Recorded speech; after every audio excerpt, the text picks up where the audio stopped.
The world is going to have a new monetary system in this decade that we're in.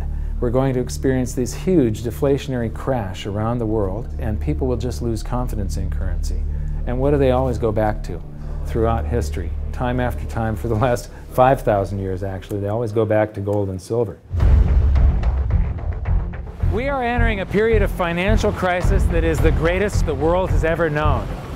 The wealth transfer that will take place during this decade is the greatest wealth transfer in history. Wealth is never destroyed, it is merely transferred, and that means that on the opposite side of every crisis there is an opportunity. The great news is that all you have to do to turn this crisis into your great opportunity is to educate yourself. I believe that the best investment that you can make in your lifetime is your own education. Education on the history of money, education on finance, education on how the global economy works, education on how all of these guys, the central bankers, the stock market, how they can cheat you, how they can scam you. If you learn what is going on and how the financial world works, you can put yourself on the correct side of this wealth transfer. Winston Churchill once said that the further you look into the past, the further that you can see into the future. This program is all about creating your own crystal ball, being able to gaze into the future, being able to change this crisis, the greatest crisis in the history of mankind, into your great opportunity.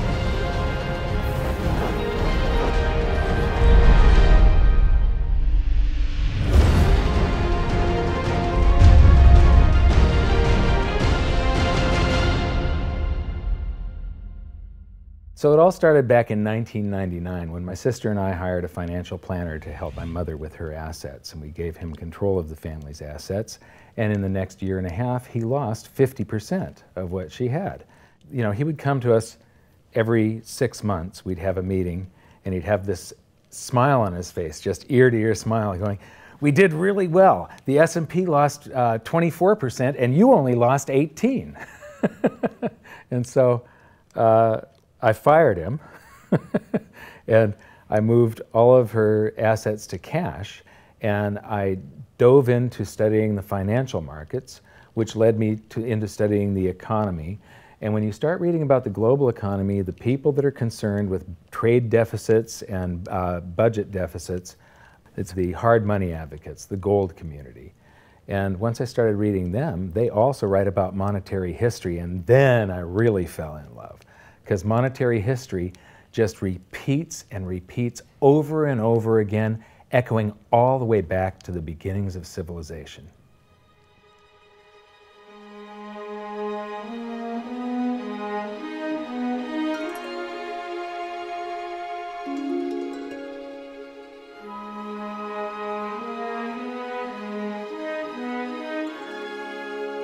Gold and silver have been the predominant currencies for about 5,000 years, but it wasn't until somewhere between 680 BC and 630 BC that they became money.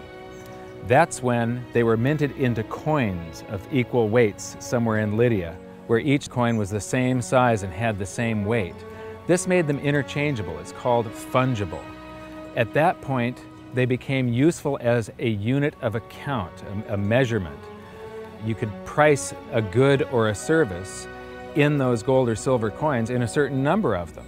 And it was always the same for anybody whenever they were buying that good or service. But it wasn't until they made their way to the world's first free market society, the prototype of democracy, the cradle of civilization, Athens, that they exploded in use. Suddenly, money found its natural home, the free markets. Athens was the first society to have a working tax system and free markets. This enabled them to rise to the pinnacle of civilization. Their prosperity allowed them to create great works of art and achieve a level of architecture and engineering that the world had not yet seen. Here we are 2,500 years later, and people are still in awe of their achievements. It was truly a fantastic period in human history, and the Athens star shone brightly for many years. So this begs the question, what went wrong? How did such a great and powerful civilization fall? The answer lies in the same pattern that we see throughout history: too much greed and too much war. It was when the Athenians got involved in the Peloponnesian Wars, a war with Sparta, that their monetary problems began. First, they lost access to their gold and silver mines. They were also paying armies that were on foot, and they were miles and miles away from Athens. So as they pay their armies to buy goods and services from the local populations, a deflation occurs in Athens because they're sending all of their coinage out of the city. Then they started debasing their coinage to pay for the war. If you take in 1,000 coins in taxes, and then you melt those down, those gold coins, and you mix 50% copper into your gold, now you can mint 2,000 coins. So if you take in only 1,000 coins, but you spend 2,000 coins, what is that called? That is deficit spending. Athens began to do that during this war with Sparta. They also had these great public works, which were very expensive, and they finished the Temple of Athena Nike during the truce in the middle. There was a 6-year truce in the middle of this 27-year war. So they didn't stop their great public works and allow their market economy to heal from the expense of this war. As they debased their coinage, people would take the new debased coins at face value at first, until there were a whole bunch of those. And there's something called Gresham's Law, where people tend to save to keep the thing that's rare, and they spend the thing that's common into circulation first. So all of the gold and silver coins started to disappear from circulation and become quite rare, and it was just these copper coins. Suddenly, it took a whole bunch of copper coins to buy a gold or silver coin, one of those old gold or silver coins. This is the first time that gold or silver ever had a price. Before that, everything was measured in a weight of gold and silver. So a large factor in Athens' downfall was the expense of war, the expansion of empire, the debasement of their currency, the eventual inflation that was caused. You know, they minted these coins until they became nothing but flecks of copper. This was actually the world's first hyperinflation. And what it did was it financially debilitated Athens to the point where in 404 BC they surrendered to Sparta. And eventually they became nothing but a satellite of Rome. The thing that amazes me is how history just keeps on repeating and repeating and repeating, and we never learn from all of our stupid mistakes. We just repeat the same stupid mistakes over and over and over again. Today we are doing the same thing that the Athenians did that caused the loss of their great culture. We're doing the same currency debasement. We're doing the same deficit spending, and it's for the same reasons. It's for war and it's for great public works. The interesting thing about the Peloponnesian War was how it started. I would say one of the interesting parallels is that it started really with Athens at its height and with a level of hubris that set them down the road towards ruin. Perhaps they felt that they were, superior, couldn't make a mistake, exactly. They knew better. Exactly, and they ended up destroying their society as a result. It's a road that we're going down today, right? I think absolutely. Yeah. There was a play written shortly after the Peloponnesian Wars about the worthlessness of the copper flecks that were their coinage at the time. So we go from gold and silver, very high value money, to a currency that has a face value. And it's the first example that I can find in history where a war and great public works were being funded through deficit spending. What you've just seen is the first recorded example of one of the most predictable hidden secrets of money, the 7 stages of empire. It's a long-term cycle that echoes throughout history right to this very day and is basically a societal pendulum that swings from quality money to quantity currency and back again to quality money. It always plays out in 7 stages. It always ends with gold delivering a knockout blow to debased currencies. And it goes like this. Stage 1. A country starts out with good money, which is either gold or silver, or it's backed by gold or silver. Stage 2. As it develops economically and socially, it begins to take on more and more economic burdens, adding layer upon layer of public works. Stage 3. As its economic affluence grows, so does its political influence, and it increases expenditures to fund a massive military. Stage 4.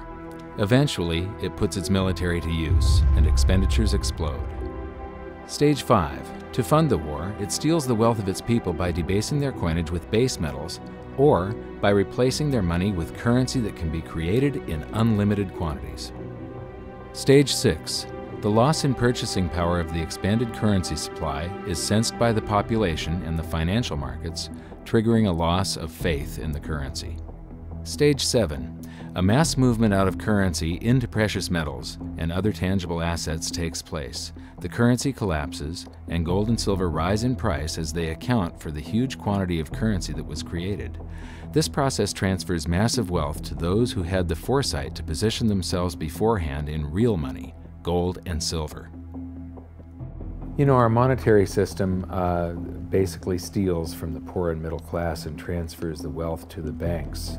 We see this throughout history, and it's just repeating over and over again. What's happening in Greece right now is basically the same thing that was happening back in 407 BC. The deficit spending to fund all of these public works and the debasement of their currency supply caused them to become nothing but a satellite of Rome. Today, they're becoming nothing but a satellite of the banks. Well, the idea of Gresham's law is simply that people are going to hold on to what's value and spend what isn't valuable. Way back in my youth, I was 11 years old when we went from a silver-based monetary system to a purely fiat system. People saw that silver was money, they got used to it, they didn't really think about it. And in 1965, under President Johnson, he basically said, well, silver's too valuable to be money. We're going to just start putting out these substitutes, which were what we call cupro-nickel coins. They were nickel, they were copper plated with nickel at the time. And of course, the metal value was far less. And I understood that as a kid, and yet very few adults really seemed to get the idea of what was really going on. There were a few, and it only takes a few. And of course, the Gresham's law took effect, so the currency came out of circulation rapidly.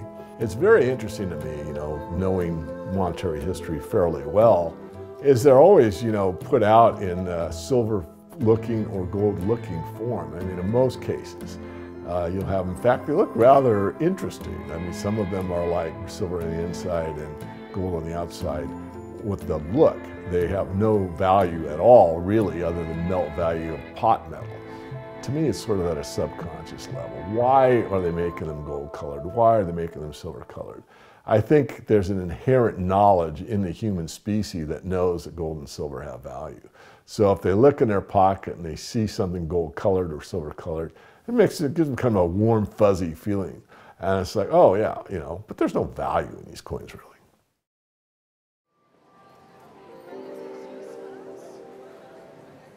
The next question is, how does this affect you?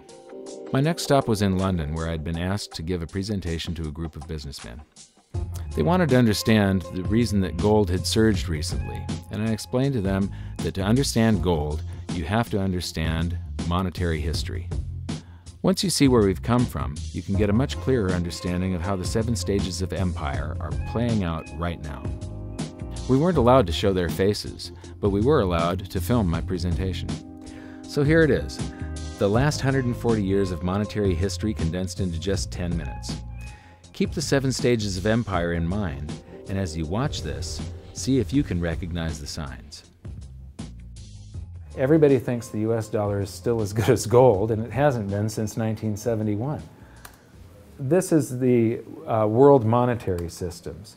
From 1873, when Germany went on the classical gold standard, where each unit of currency is backed up by an equivalent amount of gold in the treasury.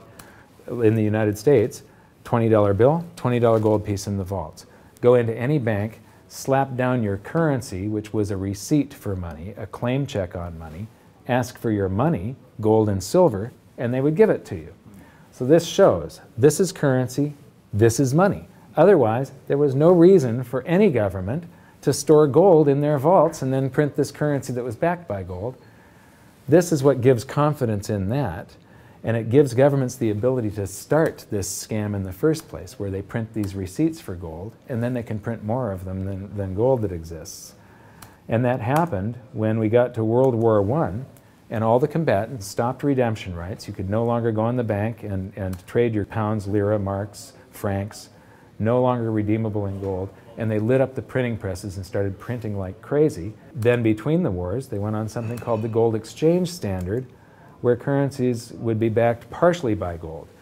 So in the United States, under the Federal Reserve Act of 1913, the Federal Reserve was allowed to put $50 worth of claim checks on gold, currency in circulation, backed up by only $20 worth of gold. So it was a 40% reserve ratio. For every $20 gold piece in the vault, they could put $50 in circulation. We're the dollars of the nation on parade.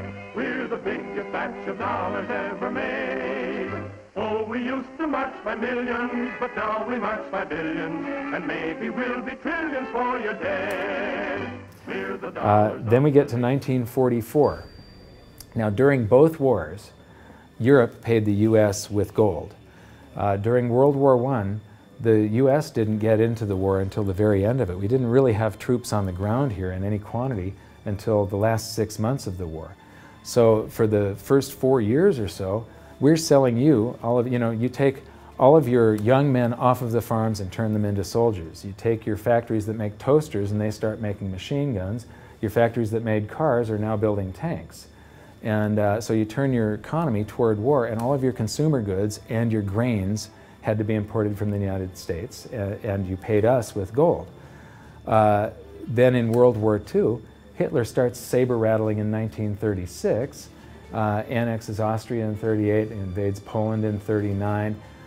Pearl Harbor wasn't until the end of 1941. We didn't have troops on the ground until, I believe, August of 42. So again, there's like 6 years where you're paying us with your gold and we're selling you stuff. This is where Americans have this myth that war is good for the economy. War is good for the economy if you're not in it and you're selling them the tools of the trade. Yes, America's national income gets bigger and bigger.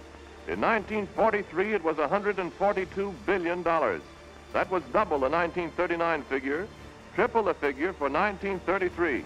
But by the end of World War II, the U.S. had 2/3 of all the world's monetary gold, the central bank gold, and the rest of the world had to share the other third, and Europe had none. So the world monetary system was no longer going to work. It would collapse.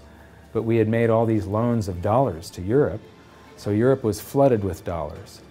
And so representatives from around the world met at Bretton Woods, New Hampshire in 1944. They came up with a new world monetary system called the Bretton Woods system, where every currency on the planet, with the exception of just a few, they would be backed by the US dollar, and the US dollar would then be backed by gold at $35 per ounce. This gave confidence to all currencies. So this gave the world stability, and it pegged all the world's currencies to each other through the dollar to gold. So there was no such thing as the Forex. Currencies didn't float. The exchange rates were fixed year after year, and this helped to make world trade boom. Then the dollar standard starts because we kept on printing dollars. Under the Bretton Woods system, there was no reserve ratio established where the US actually had to have a certain amount of gold for how many dollars we created. So we had done a bunch of deficit spending for Korea, for Vietnam, for Johnson's Great Society, and expanded the currency supply, the amount of paper dollars in circulation, and exported them all over the world. And then in the 60s, Charles de Gaulle, president of France, realizes that we don't have the gold to back up the dollars. Le fait que beaucoup d'États acceptent par principe des dollars au même titre que de l'or entraîne les Américains à s'endetter, et à s'endetter gratuitement vis-à-vis de l'étranger, car ce qu'ils lui doivent, ils le lui payent avec des dollars qu'il ne tient qu'à eux d'émettre. Nous estimons nécessaire que les échanges internationaux soient établis, comme c'était le cas avant les grands malheurs du monde, sur une base monétaire indiscutable et qui ne porte la marque d'aucun pays en particulier. Quelle base? En vérité, on ne voit pas qu'il puisse y avoir réellement de critères, d'étalons autres que l'or. And he starts asking, France asks for their gold and trades in the dollars. And at that point, other countries saw this and start jumping on board. And the US lost 50% of its gold from 1959 to 1971. But we still had, in 71, about 12 times more dollars that we had created than there was gold.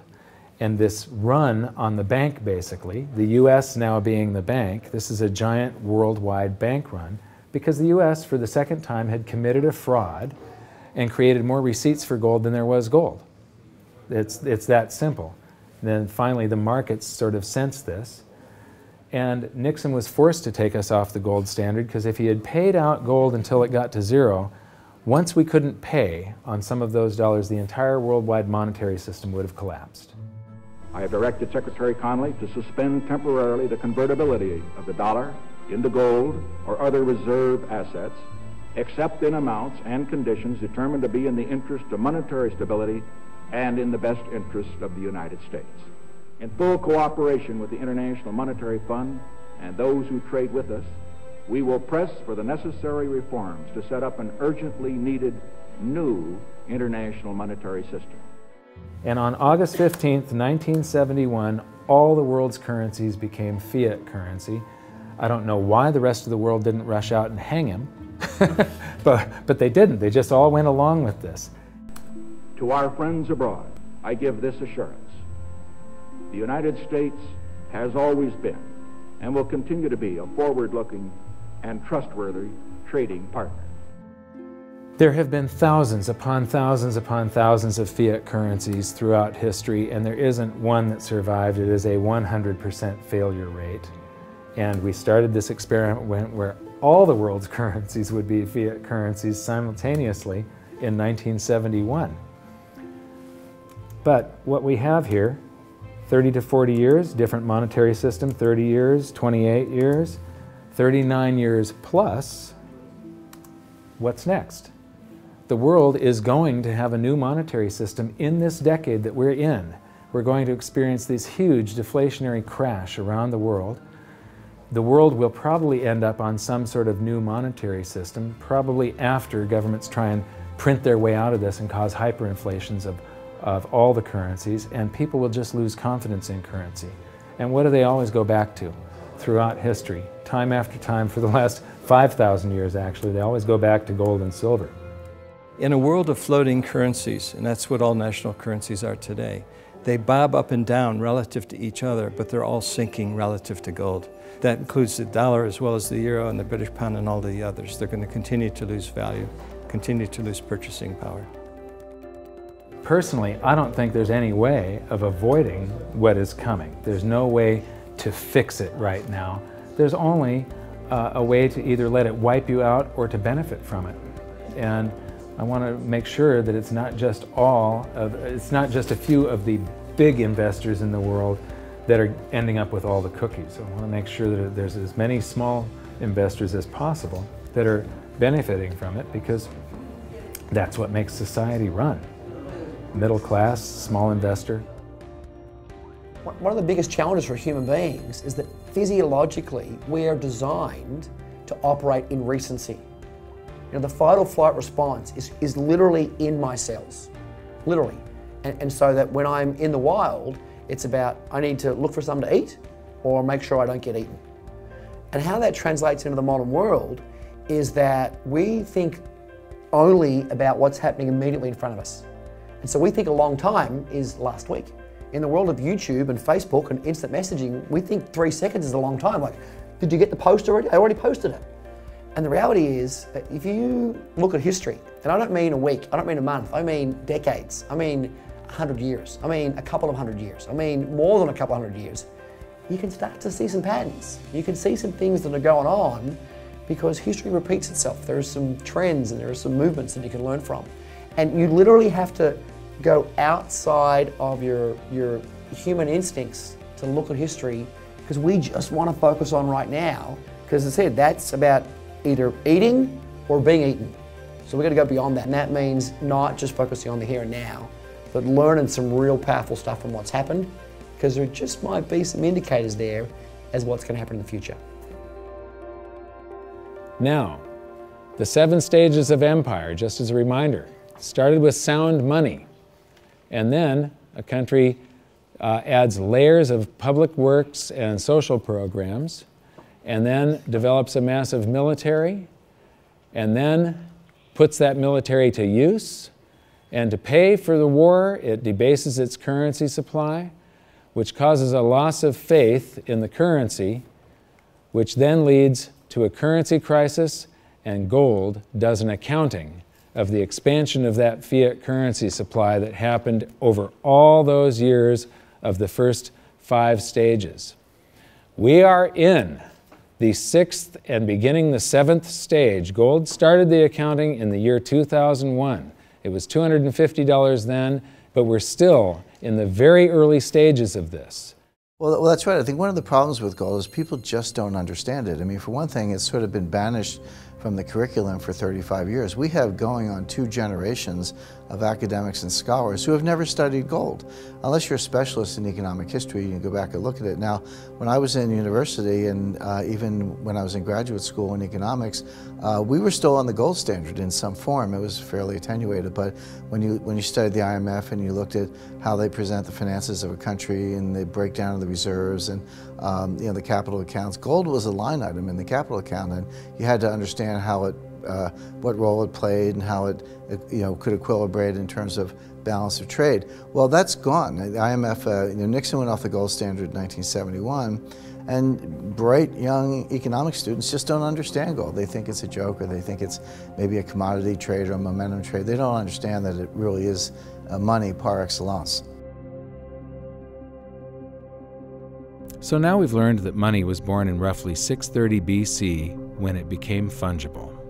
It was free markets and sound money that led to Athens' great prosperity. But debasement of their money for deficit spending on war and public works played a large role in their demise. Over the past 140 years, we've debased our own currencies to the point where 2 generations of scholars don't even understand gold. We learned about Gresham's law and that bad money drives out good. In recent history, there has been a new monetary system roughly every 40 years. And we've learned that we are in the 6th stage of the 7 stages of empire. So that's it for this episode. Join us next time when we learn more about the chaotic state of the US dollar standard and how it's going to affect you no matter where you live on the planet. When I wrote my book, I said that we're coming into an era that is going to be the greatest wealth transfer in the history of mankind. Therefore, it's the greatest opportunity in the history of mankind. I've made it my mission to help as many people as possible get through this crisis and to come out on the best side of the wealth transfer. I've just finished filming an exclusive presentation titled How the 7th Stage Will Unfold, where I detail what I'm doing personally to prepare for a range of scenarios. It's available at hiddensecretsofmoney.com as part of your free information toolkit. So my challenge to you for this episode is to try and find a single example in all of monetary history of a crisis that was brought on by too much deficit spending, too much debt, and too much currency debasement being solved by more deficit spending, more debt, and more currency debasement. Until then, good luck, and I'll see you at the bonus presentation at hiddensecretsofmoney.com. Thanks. You bet. There is no other side. You either silver and gold or you're doomed. That's exactly the way the world is always working. That's the way it's working right now. Turn on the television, watch with the price of gold. Look at the dollar going down, gold's going up, silver's going up. That's exactly the way it's always worked, and it's always worked that way, and it's working that way now. And why is anyone surprised? Why is anyone surprised? It's always worked like that. For the past 5,000 years. That's right, 5,000 years in a row, it's worked exactly that way. It's happening that way now. And ooh, wait a minute here. Weird, beyond weird. Mike Maloney's Hidden Secrets of Money is made possible by the clients of goldsilver.com. Your continued loyalty and support allows us to educate the public on how to both protect themselves and benefit in the turbulent times ahead. To all goldsilver.com customers, thank you. Hidden Secrets of Money would not be possible without you.